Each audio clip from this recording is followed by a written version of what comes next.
Hello friends, welcome back to our channel.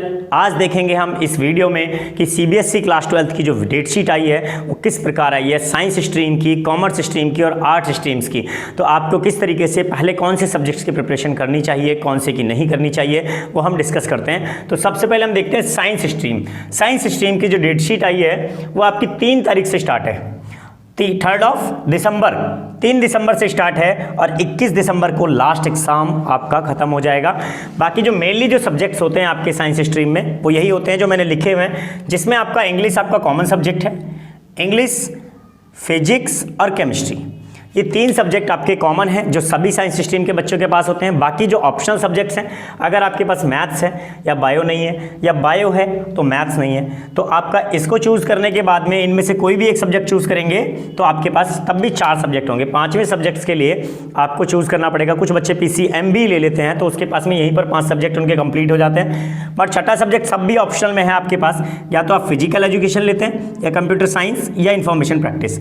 तो इनकी जो डेट शीट है उन सभी में आपको साइंस स्ट्रीम की डेट शीट बहुत अच्छी आई है एज़ कम्पेयर टू मी। मतलब कि जैसे कि मैं अपने हिसाब से कंपेयर करूं तो मेरे हिसाब से मैंने सभी डेट शीट्स को देखा है, 10th की, 12th की डेट शीट्स को देखा है, बट सबसे अच्छी डेट शीट जो है आपकी साइंस स्ट्रीम की आई है। साइंस स्ट्रीम वालों को डरने की कोई ज़रूरत नहीं है। हर एग्जाम में से पहले बहुत अच्छा गैप दे रखा है आपको।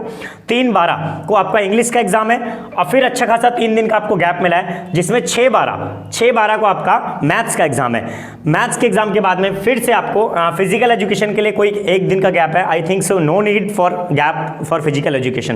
क्लियर है? तो फिजिकल एजुकेशन के लिए आपको इतना गैप की जरूरत भी नहीं है। लेकिन उसके बाद फिजिक्स के लिए देखते हैं। फिजिक्स के लिए अगर आपके पास फिजिकल एजुकेशन नहीं है तो मैथ्स के बाद जस्ट 4 डेज का गैप है, 4 डेज का, तो आप बहुत अच्छे से फिजिक्स को प्रिपेयर कर सकते हैं। तो डरने की कोई भी जरूरत नहीं है। केमिस्ट्री के लिए भी आपको देखो 10 के बाद 14 को आपका सीधा गैप है, मतलब कि आप केमिस्ट्री को भी बहुत अच्छे से प्रिपेयर कर सकते हैं। 4 डेज का गैप है। अगेन 4 डेज का गैप है आपका बायोलॉजी के लिए। बायोलॉजी के लिए भी 4 डेज का गैप है। इन केस अगर किसी के पास में कंप्यूटर साइंस है या IP है आपके पास में, तब भी आपको इसमें 3 दिन का गैप दिया हुआ है। हर एग्जाम में 3 to 4 डेज का गैप आपको दिया गया है, except physical education. Physical education में आपके पास में सिर्फ 1 दिन का गैप है। और अगर किसी के पास मैथ्स नहीं है और सिर्फ फिजिकल एजुकेशन है तो उसके लिए भी आपके पास 4 डेज का गैप बन जाता है। अगर मैथ्स नहीं है और फिजिकल एजुकेशन है या बायो है आपके पास में, तब आपके लिए फिजिकल के लिए भी 4 दिन का गैप बन गया।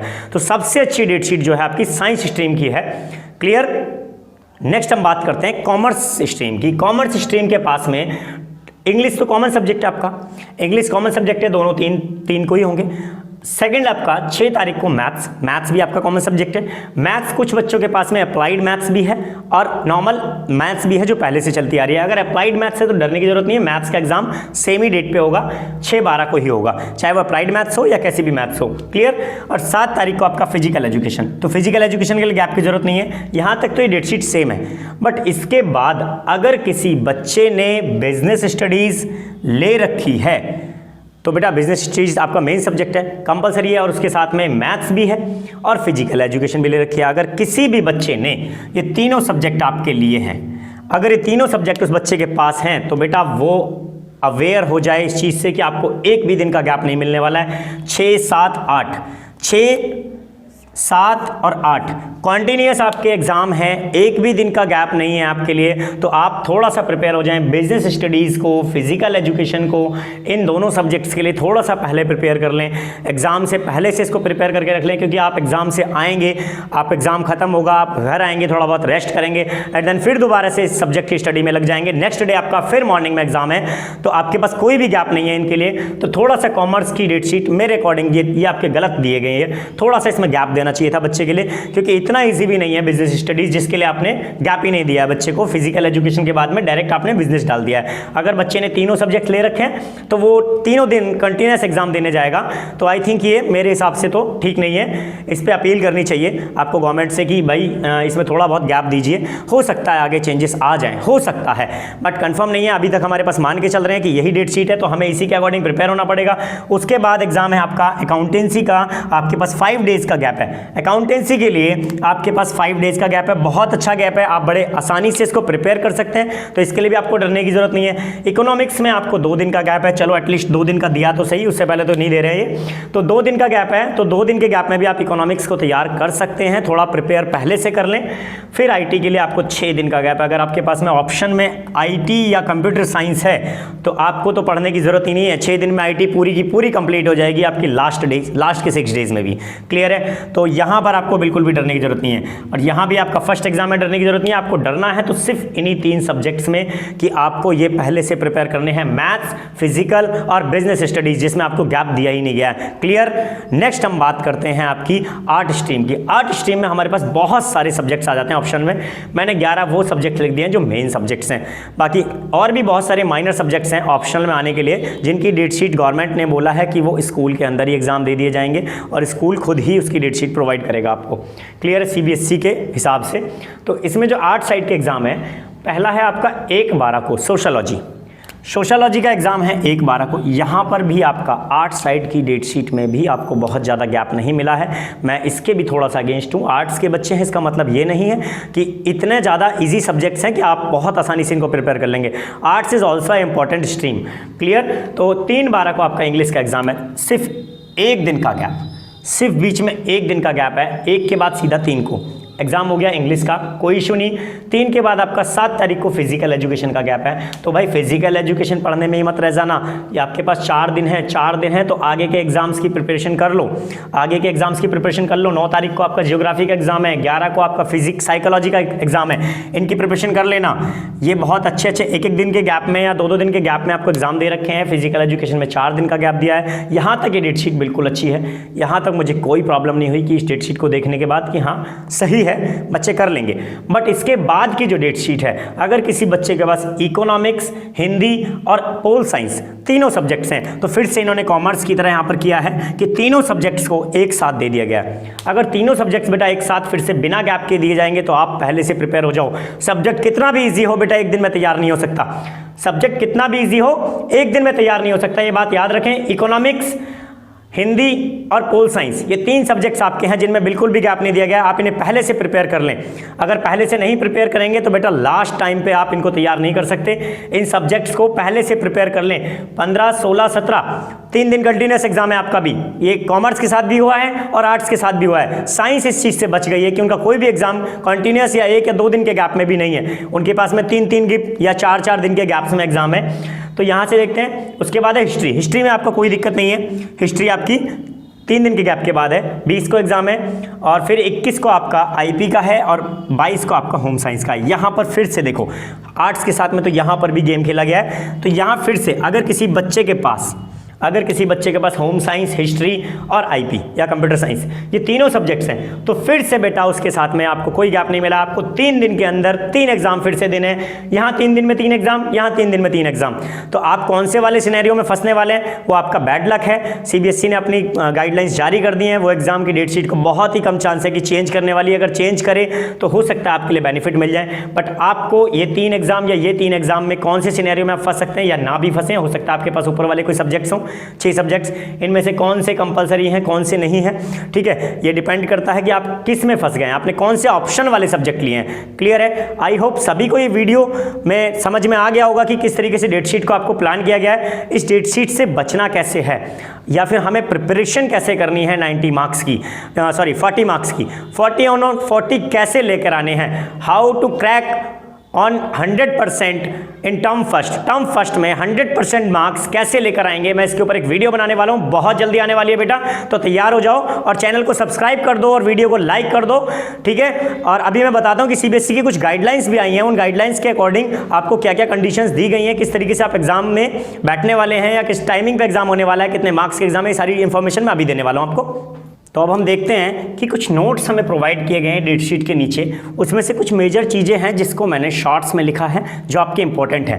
पहली चीज़ है कि date sheet of minor subjects, जो माइनर सब्जेक्ट्स हैं, अदर और भी कोई सब्जेक्ट्स हैं किसी के पास में, जैसे फ्रेंच है, जर्मन है, बहुत सारी लैंग्वेजेस के एग्जाम हो जाते हैं, या फिर कोई भी आपने अदर ऐसा एग्जाम ले रखा है जो आपका डेट शीट में नहीं है, तो वो एग्जाम आपके 16 नवंबर 2021 से स्टार्ट होने वाले हैं, 16 नवंबर से। और ये डेट शीट आपको कहाँ मिलेगी? स्कूल में मिलेगी और अलग अलग स्कूल्स के हिसाब से अलग अलग डेट शीट भी हो सकती हैं। ये आपको डेट शीट कहाँ मिलेगी? स्कूल में मिलेगी। एग्जाम ये क्वेश्चन पेपर आपका सीबीएसई की तरफ से ही आएगा, बट आपका जो एग्जाम है वो आपको प्रोवाइड किया जाएगा स्कूल के अंदर होम बोर्ड की तरह।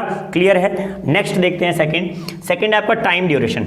टाइम ड्यूरेशन बेटा बहुत इंपॉर्टेंट है। टाइम ड्यूरेशन 90 मिनट्स, सिर्फ 90 मिनट्स दिए गए हैं आपको। 40 क्वेश्चंस हैं। कितने क्वेश्चंस हैं आपके पास? 40 क्वेश्चंस। अगर 40 क्वेश्चंस हैं 90 मिनट्स में अटेम्प्ट करने हैं, मतलब एक क्वेश्चन के पास आपके आके पड़ी क्या? 2.2 मिनट 15 सेकेंड। मतलब एक क्वेश्चन के लिए आपके पास 2 मिनट 15 सेकंड है। अब सोचिए आपको एक क्वेश्चन करना भी है, आपको सॉल्व भी करना है, रीड भी करना है, देन आपको एमआर सीट पे भी भरना है। तो आपकी स्पीड बहुत मैटर करती है यहाँ पर कि आपने किस स्पीड से एग्जाम को अटेम्प्ट करने वाले हैं। वो आपकी अगर स्पीड स्लो रह गई ना बेटा, तो आप फिर किसी काम के नहीं है। आप कितना भी पेपर पढ़ के जाएँ, आप पेपर ही कंप्लीट नहीं कर पाएंगे और 40 on 40 आपके नहीं आ पाएंगे। अगर 40 on 40 चाहिए तो सबसे पहले आपको इस स्पीड पर आपको मेनटेन रहना पड़ेगा कि आपको एक क्वेश्चन में 2 मिनट या 15 सेकेंड से ज़्यादा नहीं लगने चाहिए। इससे कम लग सकती है, बट इससे ज्यादा अगर आपको लग रही है एक क्वेश्चन पे, दैट मींस कि आप 40 on 40 नहीं लाने वाले हैं। तो सबसे पहले आप अपनी स्पीड मेंटेन कीजिए। 40 क्वेश्चंस 90 मिनट 2 मिनट 15 सेकंड्स पर क्वेश्चन। क्लियर है? अब आपको थर्ड दे रखा है कि रीडिंग टाइम आपका बढ़ा दिया गया है। पहले 15 मिनट का रीडिंग टाइम दिया जाता था, अब 20 मिनट का रीडिंग टाइम दिया जा रहा है, क्योंकि एमसीक्यू क्वेश्चंस हैं। पहली बार आपका ऐसा पैटर्न आया, इससे पहले बोर्ड्स में कभी भी एमसीक्यू पैटर्न नहीं आया, पहली बार आया। दैट्स वाई आपको ये 5 मिनट एक्स्ट्रा दिए गए हैं कि आप तसल्ली से क्वेश्चन पेपर्स को या गाइडलाइंस को रीड कर लें कि हमें किस तरीके से एग्जाम देना है, किस तरीके से हमारी सीट भरनी है, या इंस्ट्रक्शंस जो दिए गए हैं उन्हें हम अच्छे से रीड कर लें। दैट्स वाई आपको 20 मिनट्स दिए गए हैं एक्स्ट्रा। क्लियर है? तो इसके बाद आपका exam starts from 11:30 morning. Exam पहले आपका 10:30 से स्टार्ट होता था, अभी 11:30 से एग्जाम कर दिया गया है ड्यू टू विंटर सीजन की वजह से, क्योंकि सर्दियों में थोड़ी सी ठंड होती है, बच्चा सुबह नहीं पहुंच पाता टाइम से। तो आपके पास 11:30 का टाइमिंग है पहुंचने का। बट बेटा मैं कह रहा हूं आपको 10:30 पे पहुंचना है। मैं कह रहा हूं आपको 10:30 पे ही पहुंचना है एग्जाम में। 1 घंटा पहले एग्जाम में पहुंचना है। आप हो सकता है गलत जगह पहुंच जाओ, हो सकता है आप किसी गलत सेंटर पे पहुंच जाओ, हो सकता है या फिर आप पहले से सेंटर देख लेना 1-2 दिन पहले जाकर के कि आपका एग्जाम कहां होने वाला है। होम बोर्ड हो जाए तो बहुत अच्छी बात है, अभी कोई गाइडलाइंस नहीं आई है, वो आपकी गाइडलाइंस सारी की सारी एडमिट कार्ड पे दी जाएंगी आपको। तो आपको कम से कम 1 घंटे पहले पहुंचना है। अगर कोई भी दिक्कत है आप उस इशू को सॉल्व कर सकें और आप टाइमली एंट्रेंस कर सकें। एटलीस्ट फर्स्ट एग्जाम में आपने 1 घंटा पहले पहुंचना। उसके बाद आपको हो सकता है कि आपको हैबिट बन जाएगी, आपको कितना टाइम लग रहा है ये पता लग जाएगा, या किस तरीके से आपकी एंट्री हो रही है, किस तरीके से आपकी चेकिंग्स हो रही है, आपको सारी चीज़ों का आइडिया लग जाएगा। पर फर्स्ट डे मेरे कहने से कम 1 घंटा पहले एग्जाम सेंटर पे पहुंचना है आपको। तो नेक्स्ट आपका दे रखा है आपको कि अगर कोई भी अपडेट आती है, या डेट शीट जिस तरीके से मैंने आपको बताया कि बहुत सारी ऐसी चीज़ें दे रखी हैं, बच्चों को 3-3 एग्जाम एक ही दिन में देने पड़ रहे हैं। अगर कोई भी अपडेट आती है कि अगर एग्जाम में डेट शीट में चेंज आ रहा है, तो आपको किसी भी फेक न्यूज़ पे नहीं जाना है, किसी भी यूट्यूबर्स के ऊपर, या मैं भी कोई वीडियो अगर बना देता हूं तो आपको उसके ऊपर नहीं जाना है, या कोई भी और बंदा या कोई भी और यूट्यूबर या कोई भी न्यूज़ या कुछ भी चैनल भी अगर आपको कुछ भी दे रहा है तो आपको उसकी अपडेट्स पे नहीं जाना है। आपको खुद जाना है www.cbsc.nic.in पे चेक करना है कि क्या कोई नई अपडेट आई है। अगर नई अपडेट आई है तभी आपके लिए वो वैलिड होगी, अगर नहीं आई है तो आपको किसी भी यूट्यूबर, किसी भी टिकटॉकर या फिर जो भी उल्टी सीधी चीज़ें होती हैं इन सब चीज़ों के ऊपर या न्यूज़ के ऊपर भी नहीं मानना है। सिर्फ एक ही गाइडलाइंस माननी है, www.cbsc.nic.in। इसके अलावा आप कहीं भी चेक नहीं करेंगे, बाकी सब जगह फेक न्यूज़ हो सकती हैं। क्लियर? आई होप सभी को वीडियो पसंद आई होगी और आगे आने वाली वीडियोस के लिए चैनल को सब्सक्राइब कर दें, वीडियो को लाइक कर दें। जो भी अपडेट्स होंगी सीबीएसई की वो आपको मिलती रहेंगी। मैं थोड़ा सा लेट हो गया इस बार वीडियो बनाने में, उसके लिए sorry. Thanks for watching, keep supporting.